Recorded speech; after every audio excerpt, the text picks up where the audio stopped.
안녕하세요 여러분. 11월 19일 금요일 매일기도회 시작하기로 하겠습니다. 우리 다같이 사도신경 고백하시겠습니다.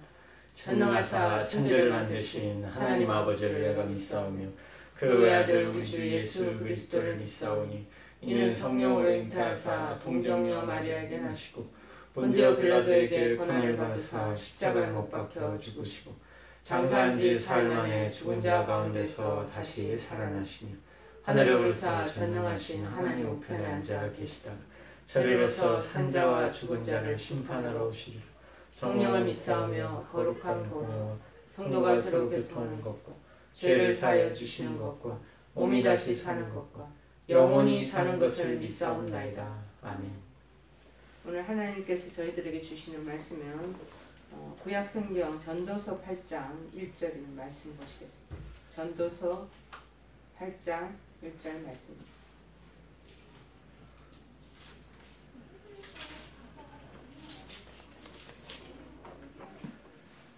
페이지 수로는 954쪽입니다. 954쪽. 8장 1절 제가 봉독하겠습니다. 누가 지혜자와 같으며 누가 사물의 이치를 아는 자이냐. 사람의 지혜는 그의 얼굴에 광채가 나게 하나니 그의 얼굴에 사나운 것이 변하느니라. 지혜 있는 자가 되면 이 뜻이 지혜 있는 자가 되면 제목이 지혜 있는 자가 되면 어떻게 되느냐 이 내용이죠.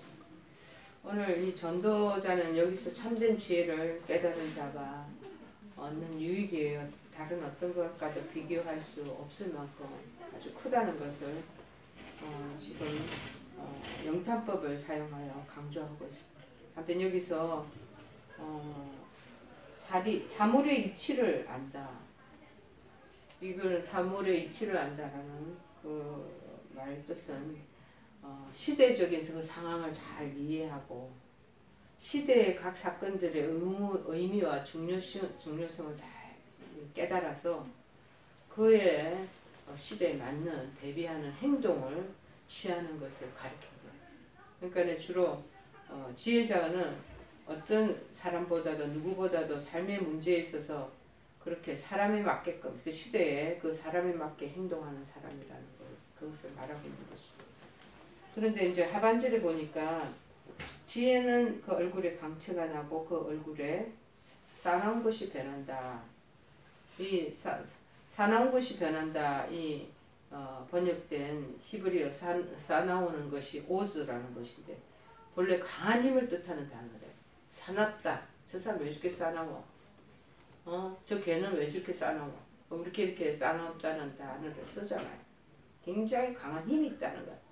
여기서는 그 힘인데 어떤 힘이냐? 좋은 힘보다도 굉장히 무지하고 굉장히 미개한 자에게서 그런 사람들에게서 보여주는 거칠은 면 있지 않습니까? 그리고 모렴치한 그런 성격, 그런 사람들을 저 사람 스트롱하다, 강하게 보이네 이렇게 말하지 않고 왜 저렇게 싸나워? 이렇게 표현하잖아요. 거칠다는 거예요. 무엇보다도 모림치하고 그렇게 사람들에게 막대하는 그런 부분에 대한 좀 어쩌고 보면 이렇게 경우가 없는 그런 사람들을 이끌어서 싸납다 그렇게 얘기하고 개들도 보면 요새 개는 훌륭하다 프로가 별별 개 다 있잖아요. 개는 훌륭하다 이런 데를 보면 개가 터무니없이 주인을 막 싸납게 주인한테 오는 방문객들한테 덤비고 소리 지르고 말발거리고 그런 부분을 그 고치는 거 그런 조련사들이 와서 그 부분을 조정해 가고 돌아가는 것을 보고 보여주고 있지 않습니까? 그래서 이 본절은 지혜의 효용성으로서 거칠고 모렴치하고 거만한 사람으로 하여금 지혜가 들어가면 평안을 누리게 되고 그리고 이기적이고 거친 성품을 사라지게 하는 그런 외형적인 모습에까지도 영향을 미친다는 거죠. 우리 이 지혜라는 것이 내면적인 것에 대한 그런 품성이 다듬어지는 뿐만 아니라 이 내면적인 것에서 올라오는 이 얼굴의 몸의 태도 이런 것까지도 영향을 미친다는 것이죠. 그래서 잠언 12장 21장 29절에서는 이렇게 말합니다. 악인은 자기의 얼굴을 굽게 하나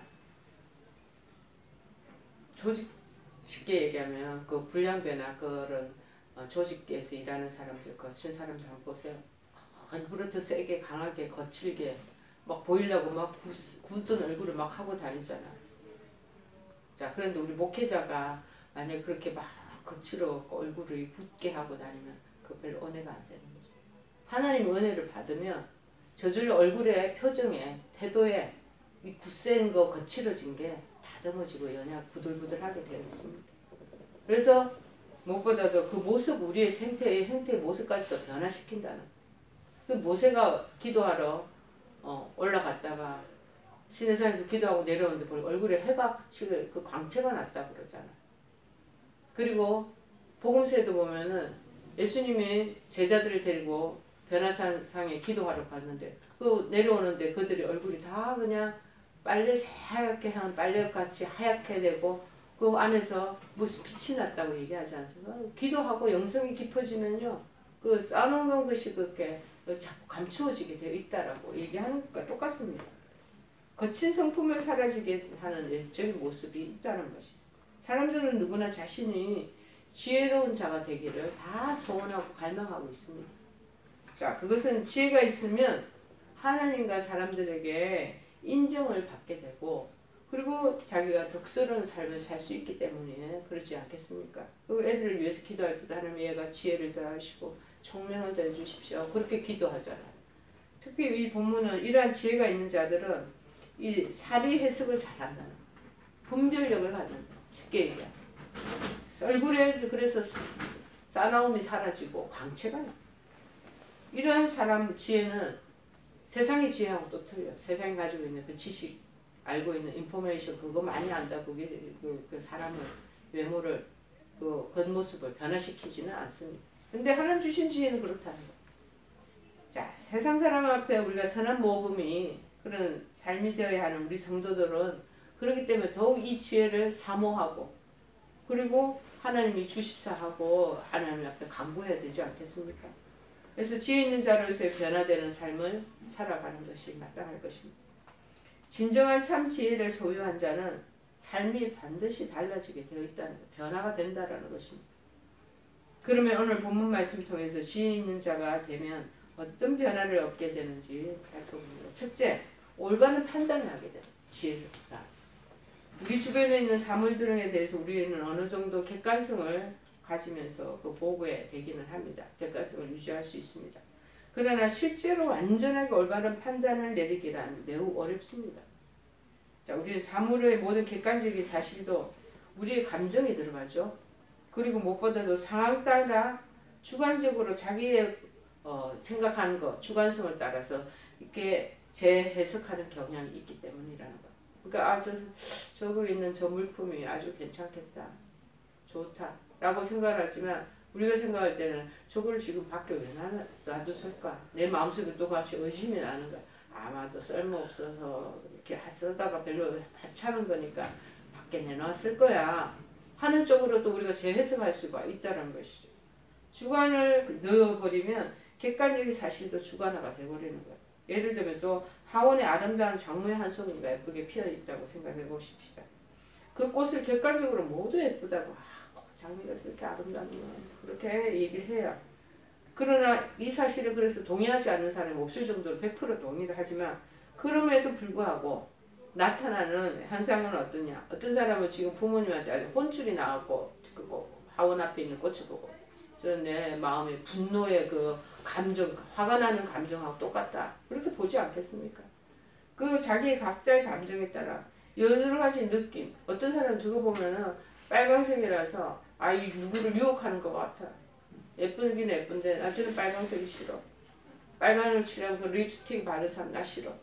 마치 남성들한테 어필되기 위해서 저러는 거야. 유혹적이야. 저게 불순해. 이렇게 생각할 수도 있다는 거야. 그 표현이 다 다르게 나타나는 거야. 그러나 지혜라는 것은 현재 자기가 어떤 감정 상태로 있든지 그 관계없이 언제나 모든 사물에 대해서 객관적으로 볼 수 있게 하는 것이라고 말하는 것입니다. 그러니까 사심, 그 다음 다른 가지 자기 감정 여부에 따라서 그 사물이나 그 시대적인 상황을 보고 이쿵저쿵 말하지 않는데 있는 그대로 객관적으로 가지고 본다는 초질과 나는 성품을 얘기하는 거죠. 지혜는 인간의 능력으로 그런데 주어지는 것이 아니라는 거예요. 이 지혜가. 결국 제한적인 우리 인간의 판단 그리고 이성을 초월하는 지혜의 그 공급자가 되시는 분이 있다. 그분이 하나님이시다. 하나님을 경외하는 여호와를 경외하는 데서부터 이 지혜는 우리에게 주어지는 것이라고 말합니다. 그냥 주어지는 게 아니라 하나님을 경외하고 하나님을 쫓아가고 하나님의 그 뜻을 따르고 추구하고 그 우리의 삶을 그렇게 맞추고 그런 우리의 그 팔로우가 되면 그러면 우리 자신도 마찬가지 그런 지혜가 자꾸 생기게 된다는 거예요. 욥기 28장 28절에 말합니다. 또 사람에게 말씀하셨도다. 보라 주를 경외함이 지혜요 악을 떠남이 명철이니라. 주를 경외하면 지혜가 저절로 우리에게 하나님께서 지혜를 부어주신다는 것이죠. 이는 지혜 있는 자는 여호와를 경외하는 사람이라는 거예요. 자, 그릇된 일에 관하여 올바른 판단을 내릴 수 있는 사람이라는 것입니다. 공의로우시고 의로우신 재판장 되시는 예수님의 뜻을 잘 따라가기 때문에 주님 주시는 그 인사이트 통찰력이 우리에게 주어지는 것. 이게 지혜라는 것이죠. 여러분, 두 번째는 밝은 모습으로 변합니다. 지혜 있는 사람들은 올바른 판단하는 것뿐만 아니라 모든 가지고 있는 생각이나 모든 의식 구조 자체가 밝은 쪽으로 바뀌어지게 되어 있습니다. 왜? 하나님 그러신 분이니까. 우리는 흔히 사람의 감정이 잘 변함으로 좋은 일이 자기 앞에 닥칠 때 엄청 기뻐하죠. 그렇지 않은 일이 생겼을 때 기쁨이 사라진다고들 그렇게 말합니다. 즉 다시 말해서 우리 얼굴을 밝게도 하고 우리를 어둡게도 하는 것은 바깥에 주어진 여러 가지 환경 그런 것 때문에 우리를 그렇게 만든다고 해서 환경 탓을 많이 해요. 내가 지금 너무 속상한 거야. 너가 어째서 그런 거야 하고 뭐 탓을 그렇게 많이 하잖아. 투사를 많이 하잖아. 실제로 우리 주위에는 이런 사람들 의외로 많이 있습니다. 우리 어머니가 나를 이렇게 해서 내가 기분 나쁘다. 또 나를 어릴 때 그렇게 키워서 내가 지금 언짢다. 그 다음에 저거 누구 뭐뭐의 이웃집 저 사람이 때문에 우리 집안에 지금 이런 어려움을 우리가 만나고 있지 않냐. 이 분쟁이 다 저 사람으로 인한 거야. 막 이렇게 하면서 다 탓을 합니다. 그런데 의외로 그리스도인들 믿는 사람들 가운데도 이러한 사람들이 많이 있음도 우리 부인할 수가 없는 것입니다. 자, 성경은 이런 사람을 뭐라고 그래요? 지혜가 없는 사람이다. 그렇게 지칭합니다. 지혜가 없다. 특히 본문에서는 지혜는 그 사람의 얼굴에 광채가 나게 한다고 말씀하고 있잖아요. 이게 지혜는 그의 얼굴에 광채가 나게 하나니 광채를 일으키는 발로 동기가 누구냐? 원인은 이 지혜가 인하여 나타난다는 것입니다. 자, 다시 말하면 사람이 싸나운 얼굴을 하게 되는 상황일지라도 싸나운 얼굴을 할 수 있는 그 상황이 환경이 여건이 왔다 할지라도 지혜 있는 사람은 그가 가진 지혜가 큰 힘을 발휘해서 그 사람의 얼굴에서 상대방의 싸나움을 제거할 뿐만 아니라 오히려 광채를 발하게 한다는 것이에요. 그래서 목회자들도 이렇게 해야 되지 않겠냐 그러면 목회자가 충만하고 지혜로 아주 가득 차 있으면 상대방이 나에게 시비를 걸기 위해서 또 여러 가지 모함을 걸기 위해서 찾아오고 그런 쪽으로 나를 그렇게 미끼를 던진다 할지라도 그런 상황을 유발시키는 자라 할지라도 그들이 그냥 나의 광채 지혜의 그 광채와 그 빛에 의해서 사르르 가지고 있는 그 악한 의도나 숨은 동기들이 사람이 소멸된다면 그거 얼마나 귀한 것입니까? 그렇게 된다라고 얘기하는 거 아니겠어요? 사실 우리가 믿음의 사람인 이상 우리에게도 일상생활을 살아가죠. 실제로 견디지 못할 만큼 어려운 억울한 상황이 전개될 수도 충분히 있습니다. 그래서 그리스도를 모르는 사람이라면 아마 절망적이고 그 다음에 낙심하고 어두운 모습을 하겠지만 우리 믿음의 사람들은 참된 위로와 힘과 소망을 주시는 하나님께로부터 지혜를 힘입는 자들이라 그러잖아요. 그래서 우리가 비록 상황이 어떤 상황이 올지라도 밝은 모습을 유지하고 지킬 수가 있다는 것. 자, 이게 오늘의 정말 우리에게 주신 큰 도전의 말씀입니다. 우리는 환경과 처지와 따라서 우리 감정에 오락가락하고 그렇게 우리 스스로도 우리가 붙잡지 못할 때가 얼마나 많이 있습니까? 근데 지혜로 충만한 하나님 주신 은혜가 있으면 그런 환경까지도 극복이 되고 그 환경에 노동되지도 않고 휘둘리지도 않는다는 뜻이에요. 휘둘린다는 결국 뭐예요? 우리 지금 그 부분에 충만히 채워지지 않아서 그렇다. 그 정도의 그 고래까지 다다라지 그 분량에까지 이르지 못하니까 결국에는 그런 감정 변화도 그런 여러 가지 상황에 휘둘리고 우리가 요동된다라는 것 아니겠습니까?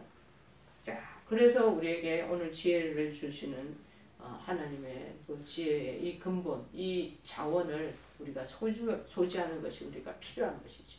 여러분, 하나님을 경외하는 자는 지혜를 소유함으로 올바른 판단한다고 말씀하고 있고 그 판단은 인간의 주관적인 자기 감정과 제한적인 자기 이성으로서가 아니고 하나님이 내려주시 위에서부터 내려오는 거예요. 하나님 주시는 거예요. 공의로우시고 완전한 지혜를 힘입은 그것을 우리가 옷 입게 된다라는 것입니다. 하나님으로부터 오는 지혜는 그래서 우리 얼굴에 싸나운기가 있는 것도 변하게 한다. 제가 얼마 전에 어느 분을 뵀는데 이분 옛날에는 굉장히 인간적이고 자연적인 그런 게 많은데 제가 이런 부분을 조금 얘기하면 종교적인 좀 어떤 그런 편견이 생길까봐 조금 염려가 되지만 이게 불교에 아주 불신자로 불도에 심취되어 있는 사람 보면은 특별히 무속신앙들 그런 분들 얼굴이 딱딱하고 굳어 있잖아. 그런데 어떨 때 지나가면 그런 냉기가 확 썰릴 때가 있어. 그래서 제가 생각할 때 저런 분들 좀 그런 그 굳은 마음 그게 하나님 믿으면 저 얼굴이 바뀌어질 건데 그런 마음을 제가 가질 때가 있습니다. 종종 지나가면서 저 그래서 그런 분들을 어떨 때는 이렇게 본다고 그럴까요? 좀 이런 분들을 저분은 교회 다니는 분이시구나. 저분은 믿지 않는 분이구나 하고 이렇게 느껴지는 거. 그 얼굴의 기에서 느껴지는 거지.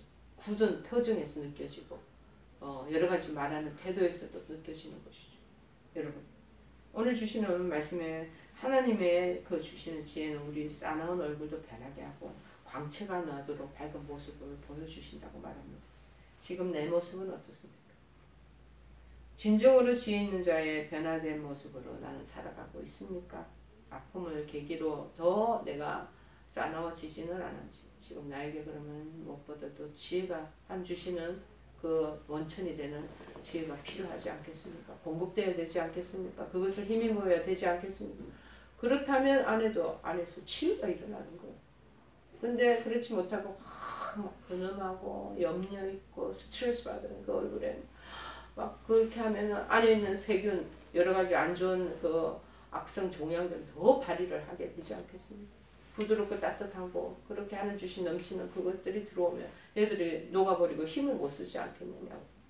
그래서 옛날에 제가 세브란스 병원에 있을 때는 웃음 치료도 제가 배운 적이 있었어요. 우리 암환우들을 위해서. 물론 웃지 못할 그런 얼굴이고 그런 상황이기 때문에 굉장히 굳어 계셔요. 그래서 오죽하면 무슨 어떻게 하면 이분들을 좀 웃게 할까. 그래서 제가 신촌 세브란스 있을 때 강남 세브란스까지 가서 금요일 밤에 저녁 때 그 웃음 치료 거기 강의하는 거 들으러 간 적도 있었습니다. 정말 갈 때는 너무 힘들었어요. 버스 타고 갈 때는 지치고 내가 이걸 왜 신청해갖고 내가 이걸 왜 들어야 되나 하고 이제 좋은 의도로 시작했지만 가는 길이 너무 멀고 힘들었어요. 그렇게 했는데 웃음 치료 그 같이 웃음에 동참하고 하다 보니 제가 가지고 있을 때 처음에 그 힘들고 그 뭐 고단했던 그 피로감이 싹 사라지는 거예요. 이야 웃음조차도 이러는데 그 일들을 하시는 분이 외래 유명한 어떤 교회 목사님이셨어요. 그래서 간호사들 의사 선생님들도 오셔가지고 같이 그 강의를 듣는데 끝나고 나면 그 피로감이 확 사라지는.